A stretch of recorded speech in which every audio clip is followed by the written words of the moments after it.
Hey guys, um, welcome to Derek's YouTube channel. It's focused on arm wrestling, and tonight we're going to talk about talk with Todd Hutchings. Hopefully, he's having Wi-Fi issues, so we're going to try it again. But Todd's one of my favorite arm wrestlers because he doesn't have any really big genetic mutations or anything as far as that goes. He basically has normal size hands and arms and everything. So he really had to work hard. He couldn't just jump in the heavyweight category and gain all kind of height and all kind of stuff. But he was still able to basically stay elite pound for pound throughout a majority of his career, and also he was able to. Sounds like he might be coming on now. How's that? Better, much All better. right. Well, good. I appreciate you. Can you hear me? Everything okay? I can hear you. You're a little quiet, but I can hear you. Okay, I can always talk louder. That'd be better. All right. Well, hey, I appreciate your time and coming on. I just wanted to ask you a couple questions. I've definitely been watching you since I've started and others. And so anytime I get a chance to pick somebody's brain, I will. And I'm kind of wanting to start a series, I guess, that I've named Who You're Up Against. And so going around and asking different people on Facebook Messenger, if they'd like to have a little bit of a talk. And so I'm glad that you're the first one, man. So I'm happy about that. Oh, well, that's nice. I'm happy to be here. So, well, is there any, I guess, if there's not, is there anything specific you'd like to say or talk about that you've had on your mind, Nope. or would you like me to just fire off on some questions? This is your show. You're the professional. Just fire it off. All right. Well, the first one is, let's see. I don't know if I'm even abbreviating this correctly, but GPP, General Physical Preparedness. Do you feel like Yes, that was that correct? that is what it's called. All right. Do you feel like that is gonna be more important for pretty much all new arm wrestlers to do to build up their general strength, or do you think they can go right into Pacific training? I think general physical preparedness is something that all athletes should do their entire career Okay. because that forms a good foundation and a basis to um, get progress in your specific lifts and training. So Okay. I think that would be something that I would think all athletes, whether you're a billiard Okay. player or a NASCAR driver, I think that would be something you should do your entire career.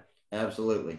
And so when you're talking about GPP, and you're talking about like, is it general body development, or is obviously in arm wrestling we're not going to do calf raises, but is it general, abs, basically your whole body, just putting on size, or I'm Yeah, not sure I what a would think it would be something that would increase your stamina in your entire upper body. So to me, that would be, you know, upper back and core for sure, okay. you know, because your specific lifts are going to hit your hands, your forearms, well, your entire arm. So yeah, I would think, push ups, pull ups, that sort of thing would be awesome. Right. All right. Second is what is your advice for new arm wrestlers? The reason I keep saying new arm wrestlers, I've been arm wrestling about 18 months now. And so what I wanted to know is, I know there's a lot of people in my boat. And so what do you think the best route for competition would be? Do you think it's okay to take people around my skill levels, in super match with them? Or do you think I should go to tournaments? I don't think that matters. I think you prepare for super matches and tournaments differently. Um, but I think if you were, I don't think you'd be better off specializing in one than the other. I would think as a beginner, your opportunities for tournaments far exceed your opportunities for super matches. Uh-huh. And so I think I would prepare for tournaments and just planning on going to tournaments because any beginner in a super match is against another beginner, and you're just not going to be able to study that beginner that often. Yeah. And I'm not sure anybody really wants to watch a super match between two beginners. But Fair enough. most states have a state championship. We have several national championships. There's several prestigious tournaments around the world. Mm-hmm. They're held at regular stable times. So I would think as you start out, you know, until you have 5,000 other people who know your name and recognize you, I think you better concentrate on winning a few tournaments. Okay. Yeah, that's yep, spot on. So, I know that you said a whole lot about excellent versus victory, and so are there any? I don't want to say principles. I know it's not an AA meeting, but are there any like I guess thought patterns that you go through, or is there any kind of? I know you've talked about goal setting and stuff like that, but is there a way to kind of keep yourself from veering off and chasing the victory? You know what I mean? You understand what I'm saying? Do you ever strive for excellence, but then can find yourself chasing victory too much? Well, I think as a beginner, you have to strive for victory because you start out losing every time. So you have to get a few victories on. Excellence over victory is a perspective and a philosophy which I would say gives you a healthier outlook on what you're doing and keeps you in the sport for a longer time because you can arm wrestle for 20 or 30 years. But if your goal is to never lose a match, you are going to be frustrated and disappointed because everybody loses matches. Yeah, Or you're going to pick and choose your matches, or you're going to pick and choose your rules or your refs, in which case you're really not arm wrestling that much anymore. But as soon as you decide you want to be excellent, you don't worry about cutting 20 pounds to make a weight class so that you can win a free t shirt at third place. mm-hmm. You pull in whatever weight class you need to pull in to pull the best people you can, and you mark your progress by how good you're getting, how excellent you are, and that allows you as a 200-pound middleweight to pull super heavyweights without screwing up your mind.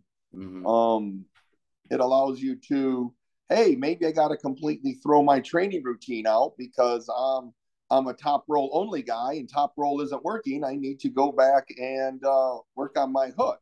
You know, it's a way of instead of Okay. completely throwing away everything you've done and reinventing yourself every time you have a strategic loss, you chalk that loss up to something. You look at some weak points, and you just view your whole career as just one journey. Sometimes you take a right turn, a left turn. Sometimes you stall for a little Uh, bit, but it doesn't mess with your mind because you know it's going to be hard to say I want to win the world championships every year for 35 years.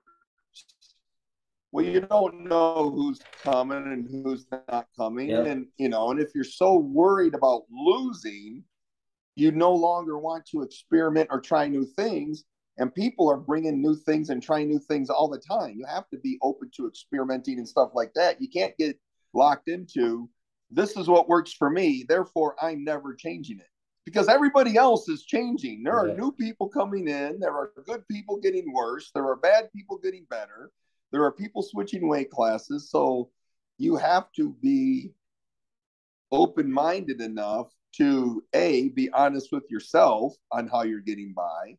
And not only are new people coming in all the time, new leagues are forming and they're changing the rules all the time. So, you can't get to where you say, oh, I'm only pulling on this type of table with these rules and this refs. You might find yourself with no competition. You might find yourself, oh, I'm the best arm wrestler under these set of conditions, which would be like saying I have the world's fastest Prius. Nobody cares. Yeah. So, It's well from what I've gathered, it seems like the West Side barbell that you've kind of adapted or whatever fits right into that because of its ability to change or morph according to I guess for you who you're pulling and but for me it would be for what my weakness is because my weakness I guess because I'm newer it seems like what I'm getting better at is kind of more rapid, because it's new to my body. And so like I'll get my hand caught up and then my arm will be weak again or my wrist or whatnot. And so Yeah. it's good that that style of training is adaptable to as your strength is no or your weakness becomes your strength, I guess should I say. Yeah. I like the West Side barbell system for two main reasons. One, it incorporates the three widely accepted methods of getting stronger: the dynamic, the max effort, and the repetition methods. And it gives you a protocol for judging whether or not you're getting stronger. I Uh-huh. don't understand if you adopt a CrossFit type fitness program or a bodybuilding program or something else where you're doing stronger. And someone says, look, I can curl 100 pounds 10 times. And I've been training for a year. So I used to only be able to curl 100 pounds 5 times. Therefore, I'm 5 times stronger. I go, I don't know. You curled 100 pounds. I don't know if you're stronger or not. Well, yeah, I curled it, twice as many times. I go, yeah, you still lifted 100 pounds. You know, I don't know if you can. I don't know if that means you can curl 110 pounds once or zero. Just because I'm a marathon runner and I can take 1,000,000 steps in 8 hours when I run 36 hours doesn't mean I can squat 1,000 pounds. That's right. If I'm measuring strength, squatting 1,000 pounds pretty much defines your strength.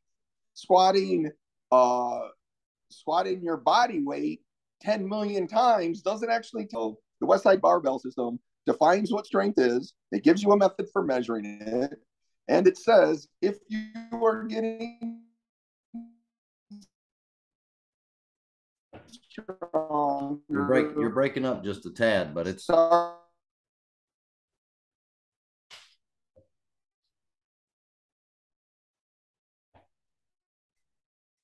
I got the part All where you said right. keep adding volume. I have absolutely horrible Wi-Fi connections and cell connections at my house.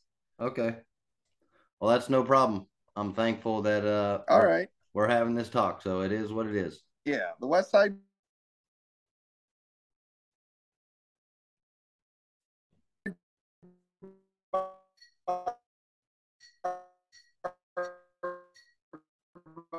system. If you boil, Well, sorry, Todd. that's all right. I don't It want to. happens all the time at my house. Oh, okay. Okay. Well, as long as you're not frustrated, then we're good. No, I'm used to it. This is Okay. this is my life. Well, yeah, and I heard you were yeah, pretty much that whole segment broke up. I'm not going to make you repeat it. Um, Okay. we'll talk because I know you're going in Next depth time we about. do this, I'll go to a more cell friendly place. Oh, it's fine. It's all good. So I guess we'll move on to something I've seen. I guess this may go right along the direction with it. Westside Barbell is what do you do to stay committed, whether in your head or because obviously you're not chasing victory. So is it just the love of arm wrestling, or is it the stronger getting stronger every week, or Well, I decided as a professional arm wrestler, I'm going to arm wrestle any match. I set up a criteria mm-hmm. to, I want a certain amount of money to arm wrestle, and I don't refuse opponents, and I don't refuse rules or tables or refs or anything like that. So, if I'm not worried about, if I'm only concerned about excellence and not victory, I'll take any match, any table at any location, for my professional price. Now, if the WAL comes back or if this East versus West turns into some kind of progression tournament where the champions make more money than everybody else and your win-loss record matters, then I will change all that. But right now, as a professional arm wrestler, I'm competing as much or more than anybody else. Yes. And I'm doing it because I'm not selective on my opponents. Right? I agree to a match before I even know who the opponent is. Sometimes it takes them a month or so to get back to me. I'll commit to a match on a date, and I won't know the opponent for 4 or 5 weeks. Mm-hmm. And the and from what I've told from whatever I've gathered, that you I already know that you've said it, that you don't take much of a rest either before or after the tournament, except for just traveling time to get there, or maybe a hotel stay type of deal or something. But it ain't no week, and so I think that Yeah, also. I do not take weeks off. There's a lot of different theories and philosophies on that. Um, Westside Barbell says you lose like 10 or 15% over a 2 or 3 week period if you're not training it. Okay. So that's, I go by that, but traveling to a tournament will usually eat up a couple of days. And if you got to make weight, it eats up more time than that. And I'm usually in the gym training as hard as I can, as soon as I can. So, Okay. And so that's something that's going to have to be worked up to, I would imagine, to a certain extent. Because after I compete, I'm still pretty sore, or if I've been really trying to push the weight, I've been doing JM presses, but I think you think it's still maybe a just conditioning. because you're sore doesn't mean you're weak. So, go into the gym and train as hard as you can with the soreness. So, Okay. knock the weight down a little bit, leave the volume where it is, and just knock the weight down. You'll recover a lot quicker in the gym than you will on the couch. Okay, that makes sense.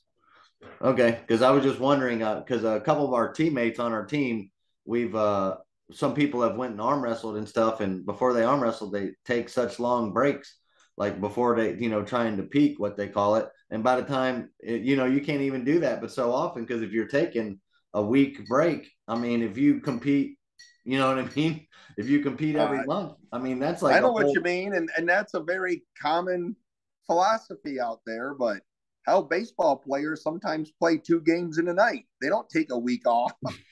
you know, I mean, I don't know what football players' schedules are, but they're not taking. They're probably not taking off weeks. But No. I myself, I don't think it. I don't think you need to take weeks and weeks off. Now, a real aggressive competition schedule will wear you down and fatigue you. But that's got more to do. I mean, that includes the competition, but traveling in itself is hard on you. Uh-huh. Packing, moving, all of that stuff. So there's just people get burned out. Accountants get burned out on their job. And it's not the physical toll of accounting. It's Yeah. just the brain needs rest sometimes. So I can't compete every single month for 12 straight months. I learned that. I know that for a fact. But I can do it for about 7. 7 months isn't so bad. 12, 9 or 10 is too much. That's what I know. I don't know. I think you could pull Artem 12 months in a row. Oh, I could pull Artem. Fuck, I could pull Artem every single Friday. You know, but pulling Artem doesn't pay very well. I know, I'm teasing. That's funny. Now we're going to talk about something really exciting. Do you follow any specific diet, or do you try to eat clean chicken, or do you have something? Where did your knowledge base on eating kind of help? When I have to make weight, Okay. I'll follow the keto diet till I'm Okay. within 10 to 12%. And then Okay. I'll just sauna the rest of it off. But I'll take keto if I got to lose weight. Okay. Since I haven't had to cut weight for a long, long time, I don't follow any specific diet. Oh, okay. It's it's not a lot of garbage food, but I eat egg McMuffins and I like soda, but I don't eat a lot of it, you know. So it's not as clean as like the vegans or the paleo diet people or the CrossFit weirdos, but it's basically clean. I cook a lot of my own food, so All that's right. about as clean as I get. Well, I'm nothing wrong with that. I'm not well with the way inflation is. I'm not sure if it's cheaper to eat it to buy food at the grocery store and cook it, or if it's cheaper to go out to eat now. I don't know, Yeah. but It's it's getting to the point definitely. where everybody better learn to hunt and fish because I pretty much can't go to Giant Eagle anymore. So, Yeah, that's right. Um, I guess one of the last things I wanted to talk about is just table training, any kind of table training tips you had. I wanted to see what you thought about maybe, like if I'm the stronger guy, just letting the other guy, give him as much pressure as he can stand to still be able to do his move, and then just let him do that, 5 times. Yeah, I don't. Or do It's you normally just, I wouldn't do that. I would first. Almost nobody trains ready goes in practice. I think you definitely during your table time need to include ready goes. If you're not going to make it the basis of your practice, okay, at the end of practice, run king of the table with official, legit ready goes. okay, Um, Holding on to people, like if you're training females and you're just holding on to them and making them strain, you are not helping the female right, because she's just being overwhelmed by your strength and power. You're not helping her, it doesn't let her adapt, and you're not helping you because you're holding a weight which is way, way below your max effort. So it would be better to wrap the bands around your body to equal that out to where that girl can beat you half the time and force you both to use good techniques. Um, but if you're the strongest guy in practice, then I say you get on the table first and you stay there till you're losing half your matches. Now you practice. That forces you to go full blast and everything else. Too many times the strongest guy in practice stays on the table until he starts losing, then he rests.